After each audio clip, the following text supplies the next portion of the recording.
So today I have the BlackBerry KEYone here. This is the AT&T version. I used it for 2 days as my daily driver. My plan was 1 day. I ended up getting addicted to it. Got really adjusted to the keyboard right away. So that was my only concern, coming off a touchscreen. Wasn't sure how I was going to adapt to it, but I was able to adapt to it quick. The last device I used with a keyboard was the Q10, which I have here. You can kind of look at the keys there. They're pretty much, pretty much felt the same. So it's pretty, the only thing was having a bigger screen, a taller phone, a little bit more real estate on the screen, which I enjoyed. But just kind of some of the cool features, just using the keypad as a navigation mouse, that was pretty neat. The one thing that I was new to was the D-Tech by BlackBerry. So it's a device security. It shows the security status of your device. You can kind of go into each option. So if it's red or yellow, you can kind of go in there and work your way up to making it, setting the bar on green and make it more secure. So pretty neat there. The other thing too I kind of tested out was the you can set each keypad, each one of these keys as a favorite. So you can assign two. So for the S, for example, I just put Spotify there.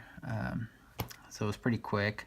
The one thing I did enjoy too, so if I go here, let's go here, it's gonna ask for a password, was the fingerprint reader on the space bar. I mean, it was pretty fast. The other thing to enjoy about Android, of course, is the widgets. So I have the weather app there.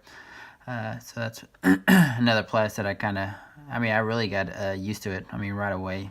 I think probably in like 30 minutes to an hour, I was already very comfortable with the device and the keyboarding and messaging. And speaking of messaging, the BlackBerry Hub was actually one of my favorite features outside of the keyboard. Just the ability to have all your social media apps, text messaging, emails go into one area, which is the BlackBerry Hub here. Pretty neat. I've deleted everything else, but just like you see an unread message, if you were to zoom in, it only shows your unread, just like you see there. Well, I just hit unread there. So if you flip it out, all your messages come back into place. Killing the apps pretty quick too, so you just kind of swipe away. So pretty easy to use. Like I said, got adjusted real quick. I mean, just, I think it was just the perfect size of the phone. The back of the phone was easy, wasn't slippery. I was thinking about getting a case for it, but I didn't need to. I think didn't feel slippery whatsoever. Just, it felt great just having the device in hand. So definitely enjoyed it. There we go. So yeah, really liked it. We can kind of look at have the iPhone X here next to it just to kind of compare it size. I mean, it's just a little bit taller, pretty much the same. I do have a slim case on the iPhone X here, which I'll put back down there. But yeah, I mean, there's really not much to it. It was pretty easy. Gaming wise, I would rotate the device. It didn't bother me whatsoever.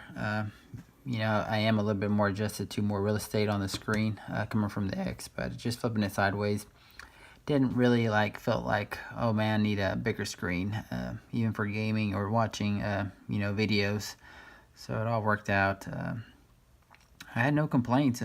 Again, my goal was just to have it for 1 day. Ended up having it for 2 days, and like I said, I started getting addicted. I've only tested it out for 2 days, so I definitely would give it a 9.5 rating. Just me based on just using the device. I used all the apps that I normally use daily.